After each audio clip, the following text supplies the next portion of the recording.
Welcome back. Bulletin کا باقاعدہ آغاز کرتے ہیں اور آپ کو بتائیں قائد مسلم لیگ نون نواز شریف کا کہنا ہے چور چور کہنے والے خود سب سے بڑے چور ہیں۔ ہمارا مطالبہ حکومت بنانا نہیں بلکہ ہم اپنے ساتھ ہونے والی ناانصافیوں اور ظلم پر دودھ کا دودھ اور پانی کا پانی چاہتے ہیں۔ نون لیگ کے پارلیمانی بورڈ کے اجلاس سے خطاب کرتے ہوئے نواز شریف کا کہنا تھا کئی زخم ایسے ہوتے ہیں جو کبھی بھرتے نہیں لیکن ہم نے کبھی صبر کا دامن ہاتھ سے نہیں چھوڑا۔ ان کا کہنا تھا ہماری کوشش ہے کہ پاکستان کو اس گرداب سے باہر نکالا جائے۔ ملک کے لیے کچھ کرنے کی نیت لے کر میدان میں آئے ہیں، سیاست کے میدان میں جوش و جذبے کے ساتھ ایک پروگرام لے کر آئے ہیں۔ کسی کا نام لیے بغیر نواز شریف کا کہنا تھا حال ہی میں ایک کیلنڈر کو لایا گیا، اس کیلنڈر کو پتہ ہی نہیں تھا کہ کیا کرنا ہے، ریاست مدینہ میں کیا ہوتا تھا اور کیا سکھاتی تھی اس کا پتہ ہی نہیں تھا۔ سیاست کو چمکانے کے لیے اس نے ریاست مدینہ کا نام استعمال کیا۔ یہ قصے اور کہانیاں تھیں تو انہیں چاہیے تھا کہ چپ رہتے۔ نواز شریف نے کہا کہ 190 ملین پاؤنڈ والا کیس تاریخ کا سب سے بڑا کیس ہے۔ اس اسکینڈل کا سب سے بڑا ثبوت بند لفافے کی کابینہ سے منظوری ہے۔ اتنی بڑی ہیرا پھیری اور ڈاکہ مارا گیا، تم 60 ارب روپے کھا جاؤ گے تو مہنگائی کیسے رکے گی؟ ان کا کہنا تھا ہمیں جیلوں میں ڈالا گیا، سزائیں دی گئیں، مجھے، میرے بھائی، میرے بھتیجے اور دیگر رہنماؤں کو جیلوں میں ڈالا گیا۔ آپ نے ظلم ڈھایا، اس کے ازالے کے لیے کتنے سال لگ گئے؟ جنہوں نے بوگس مقدمے بنائے کوئی ان سے پوچھے گا؟ قائد مسلم لیگ نون کا کہنا تھا ثاقب نثار کی آڈیو ٹیپ میں کہا گیا انہیں اندر رکھنا ہے، عمران خان کو لانا ہے۔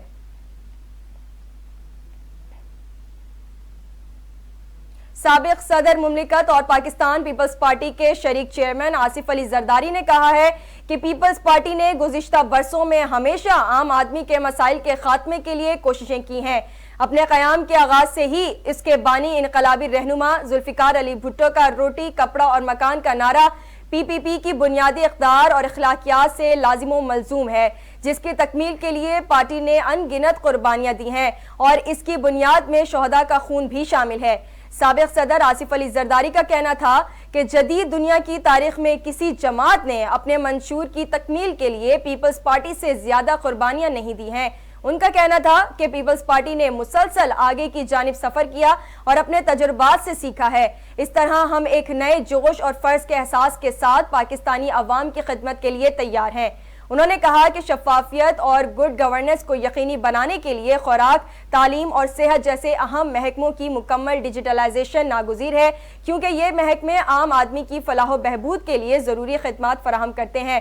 سابق صدر اور پیپلز پارٹی کے شریک چیئرمین آصف علی زرداری نے مزید کہا کہ انسداد ہرازگی قوانین کو مزید مضبوط اور ان پر عمل درآمد یقینی بنانا ہے تاکہ ہمارے معاشرے میں خواتین کو بغیر کسی خوف اور تعصب کے کام کرنے کی اجازت اور موقع میسر ہو سکے۔ پیپلز پارٹی ہمیشہ سے خواتین کے حقوق کی علمبردار رہی ہے اور اسی جماعت نے شہید محترمہ بے نظیر بھٹو کی صورت میں اسلامی دنیا کو پہلی خاتون وزیر اعظم سے بھی نوازا۔ نگراں وفاقی وزیر اطلاعات مرتضی سولنگی نے کہا ہے کہ بانی پی ٹی آئی کو جیل میں ٹویٹ کرنے کی سہولت میسر نہیں ہے۔ غیر قانونی مقیم غیر ملکیوں کو اب تک جبری طور پر نہیں نکالا گیا۔ ٹویٹ سے افغانستان اور ٹی ٹی پی کی ہمدردیاں لینے کی کوشش کی گئی ہے۔ شدت پسندوں کی ہمدردیاں شاید الیکشن پر اثر انداز ہونے کی کوشش ہوگی۔ مجھے یقین نہیں کہ کوئی ٹویٹ انہوں نے خود کی ہے یا موکلوں نے کی۔ نگراں صوبائی وزیر اطلاعات جان اچکزئی کے ساتھ پریس کانفرنس کرتے ہوئے مرتضی سولنگی نے کہا کہ الیکشن کمیشن کی ضروریات پوری کرنا ہماری ذمہ داری ہے۔ صوبائی حکومتوں کے ساتھ مل کر الیکشن کا انعقاد کرائیں گے۔ انشاءاللہ 8 فروری کو ملک میں عام انتخابات ہوں گے۔ آزادانہ اور غیر جانبدارانہ شفاف انتخابات ہمارا عزم ہے۔ انتخابات کے آزادانہ اور شفاف ہونے پر کوئی ابہام نہیں ہونا چاہیے۔ وفاقی حکومت محدود اختیارات اور مدت کی ہے۔ 8 فروری کو الیکشن ملتوی ہونے کی خبریں غلط ہیں۔ مرتضی سولنگی نے مزید کہا کہ انتخابات میں ہر جماعت اپنے حصے کے لیے جدوجہد کرتی ہے۔ سیاسی کلچر میں مظلوم اور شکایت کرنے والے ہمدردیاں حاصل کرنے کی کوشش کرتے ہیں۔ لیول پلینگ فیلڈ کا مطالبہ اور ایک دوسرے کو تانے دیے جاتے ہیں۔ تمام جماعتیں لیول پلینگ فیلڈ کا مطالبہ کر رہی ہیں۔ شکایات جمہوریت میں ہوتی ہیں۔ پی ٹی آئی رجسٹرڈ جماعت ہے، ان کی نمائندگی سرکاری ٹی وی پر ہوتی ہے۔ خبروں کا سلسلہ آگے بڑھاتے ہیں اور آپ کو بتائیں پاک فوج کے 3 جوانوں کو شہید کرنے والا دہشت گرد گرفتار۔ CTD نے کراچی میں کارروائی کے دوران کالعدم تنظیم کے امیر عزت مند کو گرفتار کر لیا۔ انچارج CTD خرم وارث کے مطابق دہشت گرد نے خواجہ خیل چیک پوسٹ پر پاک فوج کے 3 جوانوں کو شہید کیا تھا اور یہ دہشت گرد سوات کے سابق وزیر افضل لالہ کے گھر پر حملے میں ملوث ہے۔ خرم وارث کا بتانا ہے کہ گرفتار دہشت گرد سے اسلحہ اور گولہ بارود برآمد کیا گیا ہے۔ گرفتار دہشت گرد مٹا پولیس اسٹیشن پر حملے کے بعد اسلحہ چھین کر فرار ہوا تھا اور یہ FC کیمپ اور کانجو ایئرپورٹ پر حملے میں بھی ملوث ہے۔ انچارج CTD کے مطابق دہشت گرد عزت مند نے تحصیل مٹا سخرہ میں فائرنگ کر کے 15 افراد کو قتل کیا اور اس نے سخرہ گاؤں کے فضل الحق کالج پر بھی حملہ کیا تھا۔ نگراں وزیر اعظم انوار الحق کاکڑ نے کہا ہے کہ جو حکومت آتی ہے اسے اظہار رائے زہر لگتا ہے۔ کراچی میں آغا خان یونیورسٹی میں طلباء سے خصوصی گفتگو کرتے ہوئے وزیر اعظم انوار الحق کاکڑ نے کہا کہ تعلیمی ادارے ہمیشہ میرے دل کے قریب رہے ہیں، مجھے چیزوں کے بارے میں جاننے اور سمجھنے پر خوشی ہوتی ہے۔ انہوں نے کہا کہ طلباء سے گفتگو کر کے ہمیشہ خوشی ہوتی ہے۔ گلگت بلتستان پاکستان کا حصہ ہے اور ہمیشہ رہے گا۔ پاکستان میں ہر شہری کو اظہار رائے کی آزادی حاصل ہے۔ انوار الحق کاکڑ نے کہا کہ گلگت میں کسی ماں کو گولیاں لگی ہیں تو یہ افسوسناک ہے۔ طاقت کے استعمال کا حق ریاست کو حاصل ہے، میکینزم موجود ہے۔ گلگت بلتستان جغرافیائی لحاظ سے اہم علاقہ ہے۔ انہوں نے مزید کہا کہ گلگت بلتستان کو قومی دھارے میں لانے کے اقدامات کیے جا رہے ہیں، مذہب، زبان اور نسل پرستی کے خلاف ہیں۔ 1947 آزادی ایکٹ کے تحت ریاستوں کو پاکستان یا بھارت کے ساتھ الحاق کا حق دیا گیا۔ نگراں وزیر اعظم انوار الحق کاکڑ نے یہ بھی کہا کہ پاکستان میں اقلیتوں سمیت تمام شہریوں کو برابر کے حقوق حاصل ہیں۔ ریاست مدینہ میں حقوق اور ذمہ داریوں کے حوالے سے برابری تھی۔ جب تک میرٹ نہیں لائیں گے مسائل حل نہیں ہوں گے۔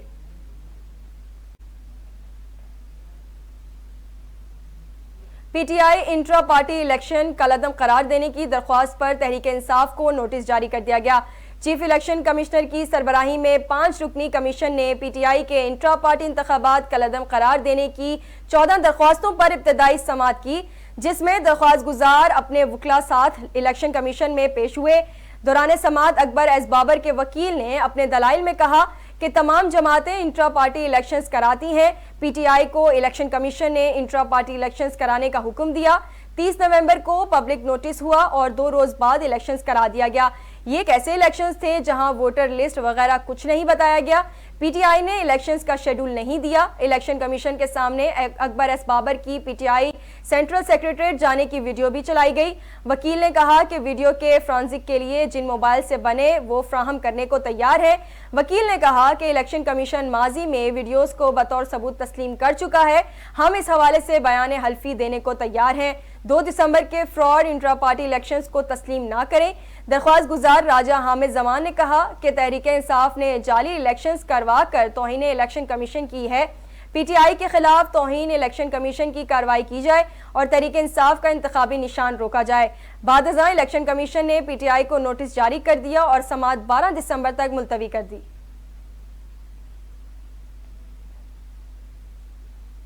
احتساب عدالت نے 190 ملین پاؤنڈ کرپشن ریفرنس میں بانی PTI کے خلاف کیس میں شریک ملزمان کے اشتہار جاری کر دیے۔ اسلام آباد کی احتساب عدالت کی جانب سے ریفرنس کے شریک ملزمان شہزاد اکبر، زلفی بخاری، ضیاء المصطفیٰ اور فرح گوگی کے اشتہار جاری کیے گئے ہیں جو جوڈیشل کمپلیکس پر چسپاں کر دیے گئے ہیں۔ ملزمان کو 6 جنوری کو اشتہار کے ذریعے احتساب عدالت میں طلب کیا گیا ہے۔ نیب نے عمران خان کے خلاف 190 ملین پاؤنڈ کرپشن کیس کا ریفرنس دائر کر دیا ہے، جس میں ان کی اہلیہ بشرا بی بی بھی نامزد ہیں۔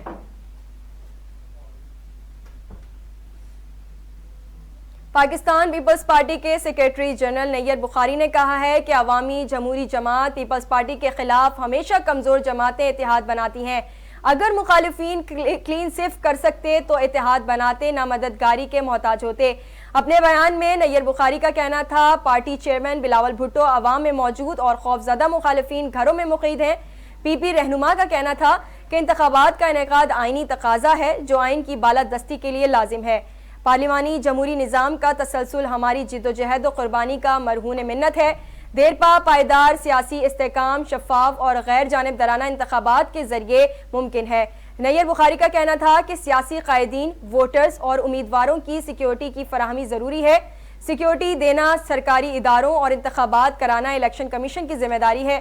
انہوں نے کہا کہ پیپلز پارٹی کا پیغام آئین، پارلیمنٹ، وطنیت، پاکستانیت اور جمہوریت ہے۔ احتساب عدالت لاہور نے نگراں وزیر اعظم کے مشیر احمد چیمہ کو آمدن سے زائد اثاثہ جات ریفرنس سے بری کر دیا۔ احتساب عدالت نے احمد چیمہ کی بریت کی درخواست منظور کر لی۔ جج ملک علی ذوالقرنین نے اس حوالے سے محفوظ فیصلہ سنایا۔ احمد چیمہ کے خلاف نیب لاہور نے 2018 میں ریفرنس دائر کیا تھا۔ اس سے قبل نگراں وزیر اعظم کے مشیر احمد چیمہ کے خلاف آمدن سے زائد اثاثہ جات ریفرنس میں بریت کی درخواست پر فیصلہ محفوظ کیا گیا تھا۔ احتساب عدالت لاہور میں سماعت کے موقع پر احمد چیمہ نے عدالت کے روبرو پیش ہو کر حاضری مکمل کروائی تھی۔ نگراں وزیر اعظم انوار الحق کاکڑ نے کہا ہے کہ ملک کی معیشت میں اسٹاک ایکسچینج کا اہم کردار ہے۔ معاشی بہتری سے اسٹاک مارکیٹ ستمبر سے اب تک 40% بڑھی ہے۔ کراچی میں پاکستان اسٹاک ایکسچینج میں تقریب سے خطاب کرتے ہوئے نگران وزیر اعظم انوار الحق کاکڑ نے کہا کہ اجراسکو کے اجرا کی تقریب میں شرکت اعزاز ہے۔ انوار الحق کاکڑ نے کہا کہ آج گونگ کی آواز صرف یہاں نہیں، پاکستان کی کیپٹل راہداریوں میں گونجی ہے۔ ہمارا عزم ہے کہ معاشی بہتری کے ثمرات سے قوم مستفید ہو۔ نگراں وزیر اعظم انوار الحق کاکڑ نے کہا کہ رواں سال ملک کی معیشت کو کئی چیلنجز کا سامنا رہا۔ IMF کے ساتھ اسٹینڈ بائی معاہدے سے سرمایہ کاروں میں اعتماد آیا۔ انہوں نے کہا کہ معیشت کی بہتری کے باعث اسٹاک ایکسچینج میں تیزی کا رجحان ہے۔ معاشی بہتری سے اسٹاک مارکیٹ ستمبر سے 40% بڑھی ہے اور ڈالر کا بھاؤ ستمبر میں 307 روپے تھا جو آج 284 کے لگ بھگ ہے۔ خبروں کا سلسلہ آگے بڑھاتے ہیں اور آپ کو بتائیں عوامی مسلم لیگ کے سربراہ سابق وزیر داخلہ شیخ رشید احمد کا کہنا ہے کہ اداروں کا احترام سب پر لازم ہے۔ میں نے چلے کے بعد کوئی ٹویٹ نہیں کیا۔ شیخ رشید احمد نے میڈیا سے گفتگو کے دوران کہا کہ اگست 2023 میں پنجاب حکومت نے بتایا تھا کہ میرے خلاف کوئی کیس نہیں۔ آج میرے خلاف عدالت میں 10 مقدمات کی تفصیل جمع کرائی گئی ہے۔ شیخ رشید نے کہا ہے کہ میری حلقہ 56 اور 57 کی جھوٹی سی سیاست ہے۔ 55 سے یہ سوچ ہے کہ سب کو ساتھ لے کر چلنا ہے۔ انہوں نے مزید کہا کہ الیکشن نہیں ہوئے تو پرانی تنخواہ پر ہی کام کریں گے۔ شیخ رشید احمد کا یہ بھی کہنا ہے کہ الیکشن کمشنر کے بیان پر یقین کرنا چاہیے۔ انہوں نے کہا ہے کہ الیکشن 8 فروری کو ہوں گے۔ امیر جماعت اسلامی کراچی حافظ نعیم الرحمان نے مطالبہ کیا ہے کہ شفاف انتخابات کروانے کے لیے چاروں صوبوں کے گورنرز کو برطرف کیا جائے۔ حافظ نعیم الرحمان کا پریس کانفرنس کرتے ہوئے کہنا ہے کہ مردم شماری میں کراچی کی مخصوص آبادیوں کی گنتی کم کی گئی تاکہ من پسند حلقہ بندیاں ہوں۔ انہوں نے کہا کہ الیکشن کمیشن خود اپنے احکامات پر عمل پیرا نہیں ہو رہا۔ ملک بھر میں حلقہ بندیوں میں بھی تضاد ہے۔ امیر جماعت اسلامی کراچی نے مزید کہا کہ MQM نے ایک بار پھر انتخابات میں ڈیل کر لی ہے۔ بلدیاتی الیکشن میں ہماری سیٹیں چھین لی گئیں۔ حافظ نعیم الرحمان نے کراچی میں تعمیرات کے قوانین کے خلاف ورزیوں کے بارے میں بات کرتے ہوئے کہا کہ شہر میں عمارتوں کی تعمیر کے ضوابط رشوت کے لیے نظر انداز ہوئے۔ کراچی میں غیر قانونی عمارتوں کی بھرمار ہے، ان میں حفاظتی راستے نہیں۔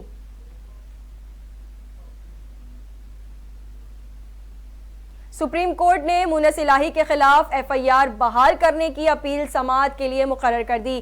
جسٹس سردار طارق مسعود کی سربراہی میں 3 رکنی بینچ 15 دسمبر کو سماعت کرے گا۔ عدالت نے ڈپٹی اٹارنی جنرل کو نوٹس جاری کر دیا۔ اسپیشل جج سینٹرل لاہور نے مونس الہی کے خلاف FIA مقدمہ خارج کر دیا تھا۔ لاہور ہائی کورٹ نے FIR خارج کرنے کا فیصلہ برقرار رکھا تھا۔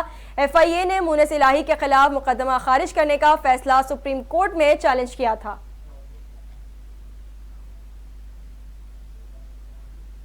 عالمی منڈی میں خام تیل کی قیمت میں 4% سے زائد کمی کے بعد قیمتیں 6 ماہ کی کم ترین سطح پر آ گئیں۔ بین الاقوامی مارکیٹ میں خام تیل کی قیمت میں 4% سے زائد کی کمی ہوئی ہے اور خام تیل 6 ماہ کی کم ترین سطح پر آ گیا۔ غیر ملکی میڈیا کے مطابق برینڈ خام تیل کی قیمت 48 سینٹ کمی سے $73.82، جبکہ امریکی WTI خام تیل 33 سینٹ کمی سے $69.5 پر ٹریڈ کر رہا ہے۔ عالمی مارکیٹ میں خام تیل کی قیمتوں میں کمی کی بڑی وجہ چین اور امریکہ میں معاشی سست روی بتائی جا رہی ہے، جبکہ امریکہ میں آئل کے ذخائر میں بڑے پیمانے پر اضافہ ہوا ہے۔ اسرائیلی فوج کے غزہ میں جنگی جرائم کا سلسلہ بھی جاری ہے۔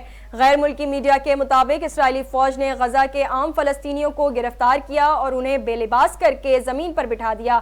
اسرائیلی فوج نے دعویٰ کیا ہے کہ گرفتار افراد جنگجو اور حماس کے حامی ہیں۔ عالمی انسانی حقوق کے مبصرین کا کہنا ہے کہ جنگی قیدیوں کی توہین عالمی انسانی چارٹر کی سنگین خلاف ورزی ہے۔ اسرائیلی حملوں میں گزشتہ 24 گھنٹوں میں مزید 350 سے زائد فلسطینی شہید کر دیے گئے۔ اسرائیلی حملوں میں 7 اکتوبر سے اب تک شہید فلسطینیوں کی تعداد 17,000 سے متجاوز ہو چکی ہے۔ شہداء میں نصف سے زائد تعداد خواتین اور بچوں کی ہے۔ اقوام متحدہ کی جنرل اسمبلی نے فلسطینیوں کے حق میں 5 قراردادیں منظور کر لیں۔ فلسطینی پناہ گزینوں کی مدد کے حق میں قراردادوں کو 168 ممالک کی حمایت حاصل ہے، جبکہ امریکہ سمیت 10 ممالک غیر حاضر رہے۔ UN ریلیف ایجنسی کے فلسطین میں امدادی کاموں سے متعلق قرارداد 165 ووٹوں سے منظور ہوئی، جبکہ فلسطینی پناہ گزینوں کے اثاثوں کے تحفظ سے متعلق قرارداد کو 163 ممالک کی حمایت حاصل ہوئی۔ فلسطینی علاقوں میں یہودی آبادکاروں کی بستیوں کے خلاف قرارداد 149 ووٹوں سے منظور ہوئی، جبکہ فلسطینیوں کے حقوق کے خلاف اسرائیلی کارروائیوں کی تحقیقات سے متعلق قرارداد کو 46 ووٹ حاصل ہوئے۔ فلسطینیوں کے حقوق کے خلاف اسرائیلی کارروائیوں کی تحقیقات کی قرارداد پر 75 ممالک غیر حاضر رہے اور 12 نے مخالفت کی۔ کھیلوں کی دنیا سے خبر شامل کرتے ہیں اور آپ کو بتائیں پاکستان اور پرائم منسٹر 11 کے درمیان 4 روزہ میچ کے تیسرے دن کے کھیل کا اختتام ہو گیا۔ کیمرا میں اس میچ کے تیسرے دن پرائم منسٹر 11 نے 4 وکٹ پر 367 رنز بنا لیے، جبکہ اب بھی اسے 24 رنز کا خسارہ باقی ہے۔ پاکستان کے خرم شہزاد، فہیم اشرف، ابرار احمد اور امام الحق نے ایک ایک وکٹ حاصل کی۔ پاکستان نے پہلی اننگ 9 وکٹ 391 رنز پر